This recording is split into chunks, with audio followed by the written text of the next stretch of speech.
I'm Harold Miller, 63 years old, and I've owned a small diner in Austin for over 3 decades. It's been my life, serving up simple meals and building a community around it. But that changed when my son-in-law, Trevor, posted a video online mocking me. He called me disgusting and laughed about my forgetfulness, turning a private moment into public ridicule. The comments poured in, piling on the cruelty. Then my daughter-in-law added her own post, echoing the same word, disgusting, right next to my daughter Rachel's name. Rachel's face went pale when she saw it. She hadn't expected such betrayal from her own husband, and neither had I. I sat there in the dim light of my living room, the glow from my phone screen casting harsh shadows on the walls. The video Trevor had posted was still playing on a loop in my mind, his smug voice narrating my supposed, disgusting, habits, zooming in on a moment when I'd misplaced my keys and muttered to myself. The ridicule in the comments stung worse than the words themselves, strangers calling me a burden, an old fool, some even suggesting I should retire before I ruined the family business. And then there was the post from my daughter-in-law, Sarah, typing out that same vile word right beside Rachel's name, as if it were a joint endorsement. Rachel had texted me immediately after, her message frantic, "Dad, I didn't know. I'm so sorry." But her face when she confronted Trevor later that afternoon, it drained of color, her eyes wide with shock. She hadn't signed off on that cruelty, but it was there, linked to her, and the damage was done. Instead of letting anger take over, I took a deep breath and closed my eyes. Exploding wouldn't help, it would only give them ammunition to paint me as unstable. I'd supported Trevor and Rachel for years, ever since they married a decade ago. When they struggled with their first apartment, I covered the rent from the diner's profits. When Trevor lost his job during that rough patch in the economy, I brought him on board at the diner, training him in the operations, trusting him with the books. And Rachel, my only daughter, had always been close to me. We'd built the business together after her mother passed. I gave them the house next door to the diner, low rent, no questions asked. All that generosity, and this was how they repaid me? By airing my private struggles online for likes and laughs? No, I decided right then. I wouldn't react impulsively. I'd act strategically, like I'd always done to keep the diner afloat through lean years. First, I documented everything. I screenshotted the posts, the comments, the timestamps. I saved the video to a secure folder on my laptop, noting how it violated our family's unspoken trust. Then I started a journal, simple entries on paper, dated and factual, what was said, who said it, how it affected the business inquiries that trickled in after the backlash. A few regular customers had already called, asking if everything was okay, hinting they might take their business elsewhere if the family drama escalated. Over the next few hours, as the sun dipped low over Austin's skyline, I tested their boundaries carefully. I didn't call or text Rachel yet. Instead, I drove to the diner alone, even though it was my night off. The place was quiet, just the hum of the fridge and the faint smell of coffee grounds. I checked the inventory logs, spotting nothing unusual at first, but I made a mental note to dig deeper later. When Trevor showed up unexpectedly, probably to smooth things over, I kept my tone even. "Heard about the video," I said, not accusing, just stating. He shifted on his feet, mumbling something about it being a joke that got out of hand. I nodded, poured him a coffee, and changed the subject to the lunch rush numbers. No raised voices, no demands for apologies. Just calm observation. He left relieved, thinking he'd dodged a bullet, but I jotted down his exact words in my journal: evasive, no real remorse. By bedtime, my plan was forming. I'd give them space to reveal more, but I'd build a record that showed their actions, not mine, as the problem. No grounds for them to claim I was aggressive or losing it. I'd supported them out of love. But love didn't mean blindness. The diner was my legacy, built from nothing after I immigrated here in my 20s, scraping by with odd jobs until I saved enough for the first counter stools. Trevor and Rachel had benefited from that hard work, but if they thought they could mock me into submission, they'd learn otherwise. I set my alarm early, determined to keep everything professional. The next day, I'd review the financials more closely, maybe consult that old accountant friend quietly. For now, sleep came slowly, but with purpose. That evening, as the Texas sun hung low and painted the sky in oranges and reds, Trevor and Rachel pulled into the driveway next to the diner. I'd been waiting in the kitchen, stirring a pot of chili, not out of habit, but to keep my hands busy and my mind sharp. The screen door creaked as they entered, their footsteps hesitant on the worn linoleum. Rachel avoided my eyes at first, twisting her wedding ring, while Trevor carried that forced confidence he always did when he knew he'd crossed a line. They settled at the table, and without prompting, Trevor launched into it. "Harold, we've been thinking about the future of the business," he said, his voice smooth, like he was pitching to a customer. "You've built something amazing here, but it's a lot for one person. Maybe it's time to hand over the reins, you know? Let us take the day-to-day so you can relax." I nodded slowly, setting down the ladle. Internally, my stomach tightened. This wasn't a casual chat, it was a probe, testing if the online mockery had softened me up for a takeover. Rachel chimed in softly, "Dad, we just want what's best. The diner's thriving, but with your schedule, it might be easier if we stepped up." Her words trailed off, laced with that hint of concern that felt rehearsed.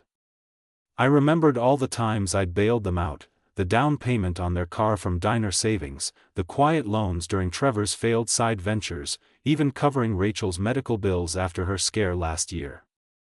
And now this? Hinting at retirement like I was a liability, not the man who'd given them stability. On the surface, I stayed composed. "Sounds reasonable," I replied, pouring them both a glass of iced tea. "How about we set up a proper meeting this weekend? Go over the numbers, talk structure." Trevor lit up, leaning forward. "Perfect. We'll bring some ideas, partnership agreements, maybe." Rachel smiled faintly, but I caught the flicker of relief in her eyes, as if they'd won a round. We chatted lightly after that, about the menu tweaks and a new supplier, but I filed away every word. No arguments, no accusations, just agreement to buy time. As they left for their house next door, waving goodnight, I locked the door and moved to my office. Internally, I'd already switched to Plan B, silence, distance, and careful collection of evidence. No more open support without records. I pulled out my journal from earlier that day, adding details of the conversation, their exact phrasing about handing over the reins, the way Trevor avoided specifics on timelines. It wasn't paranoia, it was protection. The diner wasn't just a job, it was my anchor after losing my wife to illness 15 years back. Rachel had been 16 then, and we'd rebuilt together, turning grief into purpose. Trevor entered the picture later, charming at first, but now I saw the opportunism. I spent the next hour organizing files on my desk. Receipts from the past year, bank statements I'd printed earlier, notes on inventory discrepancies I'd noticed months ago but dismissed as errors. Trevor handled the ordering, and lately, the warehouse reports showed shortages, extra napkins vanishing, produce orders higher than sales justified. Nothing criminal on the surface, but enough to warrant a closer look. I emailed my old accountant, Tom, a discreet message, reviewing some old ledgers for taxes. "Can you swing by next week?" No mention of family, just business as usual. Distance started small. The next morning, I arrived at the diner before dawn, brewing coffee alone instead of calling Rachel to join. When Trevor showed up for his shift, I assigned him to the grill, routine work. No access to the office safe. "Focus on the orders today," I said mildly. He nodded, but I saw the irritation flash. Over lunch, I skipped the family meal, eating at the counter with regulars, listening to their chatter about local news. One mentioned the video indirectly, "Heard some family stuff online, everything okay, Harold?" I smiled it off, just misunderstandings. But inside, I noted it all, the potential for lost customers if this escalated. By evening, Plan B felt solid. I'd document every interaction, limit shared access to accounts, and observe their future talk revealed intentions, and I wouldn't let emotion cloud judgment. The weekend meeting would come, but on my terms. As I locked up, the diner lights reflecting off the windows, I felt a quiet resolve. They'd pushed, but I was still the owner, the one who'd earned every brick. The days blurred into a routine of quiet vigilance after that evening talk. I kept to Plan B like a roadmap, short responses at the diner, no deep dives into family matters, and a growing stack of notes in my journal. Trevor and Rachel acted as if the weekend meeting would seal their vision of the future, dropping casual hints during shifts. "We'll map out the transition," Trevor would say while restocking shelves, his eyes on me for any crack in composure. Rachel tried warmer approaches, bringing me coffee with a, "Dad, let's make this smooth for everyone." I smiled, nodded, and redirected to orders or customer counts. But underneath, I watched for patterns, the way Trevor lingered near the office door, or how Rachel checked her phone more often, perhaps coordinating with Sarah. The online posts had quieted, but the damage lingered. A few patrons whispered when I passed, their loyalty tested. Then came the unexpected twist, shattering the fragile calm. It was midweek, around noon, when the diner hit a lull. I was wiping down the counter, the scent of fresh pie wafting from the kitchen, when my phone buzzed with an unknown number. "Mr. Miller? This is Lisa Grant. I worked for you a couple years back, at the front." Her voice trembled slightly, hesitant but urgent. Lisa had been a reliable server, quick to start a family, but we'd stayed on friendly terms with holiday cards. "Can we meet? It's about Trevor. I need to tell you something important." We arranged to talk at a park bench a few blocks away, neutral ground away from the diner. She arrived on time, clutching a coffee cup like a shield, her face drawn. No small talk, she dove in. Trevor approached me before I left. He wanted me to sign some invoices, fake ones, for supplies we never received. Said it was to balance the books during a slow month, that you'd approve later. My pulse quickened, but I kept my expression steady, nodding for her to continue. She pulled out a crumpled paper from her bag, an old invoice copy, dated back then, with her forged signature. "I did it once, felt awful, and refused after. But he kept the records, I think. I'm telling you now because I saw that video online. It didn't sit right, and if he's pushing for control." I thanked her quietly, pocketing the paper without fanfare. As she left, promising to follow up if needed, pieces clicked into place. The warehouse shortages I'd noted in my journal, cases of soda vanishing, produce invoices higher than deliveries, suddenly made sense. It wasn't carelessness, it was a scheme, siphoning funds quietly over time. Trevor had access to the suppliers, handled the payments. How long? At least 2 years, since Lisa's era, maybe longer. Their caring tone about the business future? A cover, plain as day. They weren't worried about my forgetfulness, they were positioning to take over assets before any discrepancies surfaced. The online mockery was the opener, softening public perception, making me look unreliable. Rachel, did she know? Her pale face after Sarah's post suggested maybe not fully, but her silence now implicated her. Back at the diner, I slipped into the office and cross-referenced old records.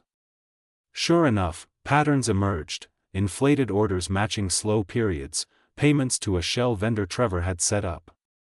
Nothing blatant enough for immediate alarm, but damning in aggregate. I photographed everything, added to my evidence file, and resisted the urge to confront him right then. Plan B demanded patience, let them think the meeting would hand them the keys, while I built the case. That night, as I locked up, Trevor clapped me on the shoulder. "Weekend's almost here, Harold. Excited?" I murmured agreement, but my mind raced. The scheme explained the pressure, they needed control to bury the trail. The realization hit hardest in the quiet hours. I'd trusted Trevor like a son, shared the diner's secrets to help him grow. Rachel had vouched for him, their wedding a bright spot after years of solitude. But this betrayal ran deep, twisting support into exploitation. No wonder that the future talks felt off. It was about securing the assets, not family legacy. I lay awake, staring at the ceiling fan's lazy spin, weighing options. Auditors? Lawyers? Not yet, evidence first. By morning, resolve hardened. The twist from Lisa was a gift, turning their game against them. I'd protect what I'd built, not out of spite, but survival.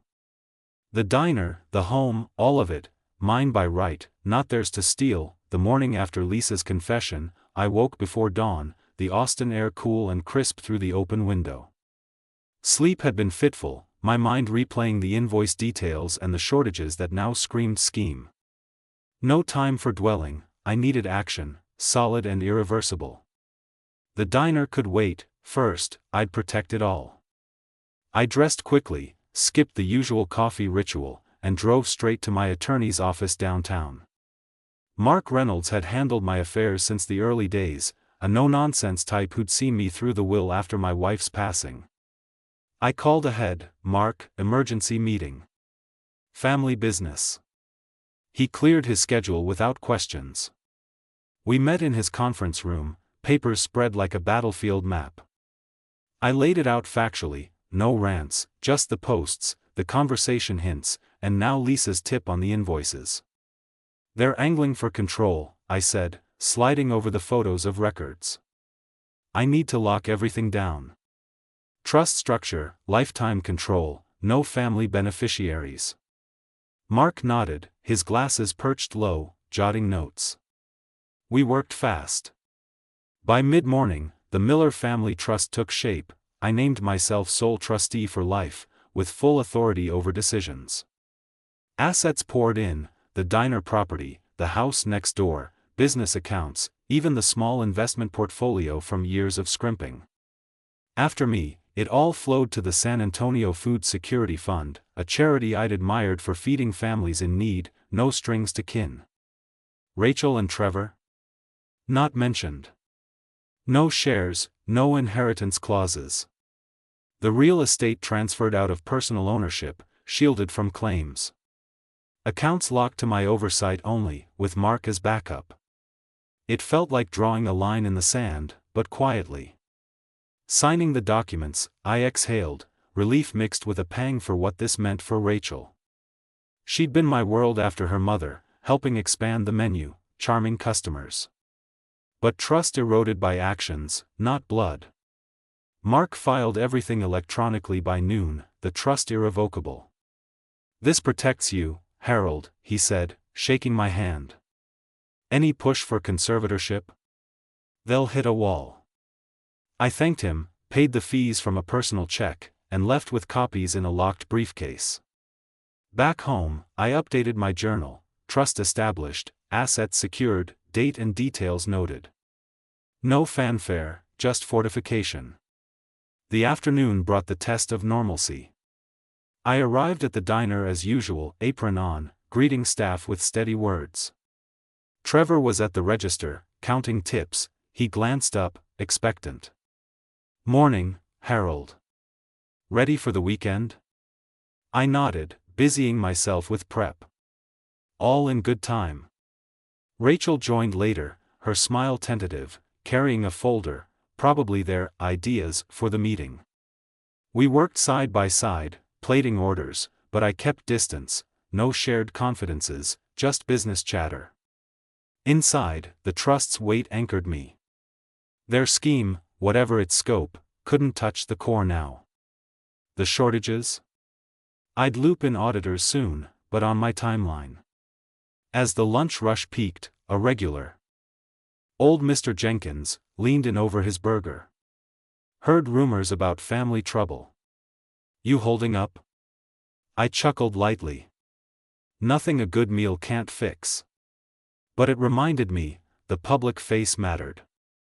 The online ridicule had painted me vulnerable, the trust countered that, proving foresight. Evening fell, and I locked the safe early, double-checking locks. Trevor lingered, probing, you seem quiet today. Everything okay? I met his eyes evenly. Just planning ahead. He probed no further, but I caught the unease. That night, alone in my office, I reviewed the charity choice. The Food Security Fund aligned with the diner's roots, community first, no greed. It stung excluding Rachel, but her silence after the posts, her role in the future talks, forced the hand. The trust wasn't revenge, it was clarity. By bedtime, exhaustion settled, but so did peace. Assets protected, path forward clear. The meeting loomed, their motives ripe for exposure. I'd feign nothing yet, let confusion be my tool later.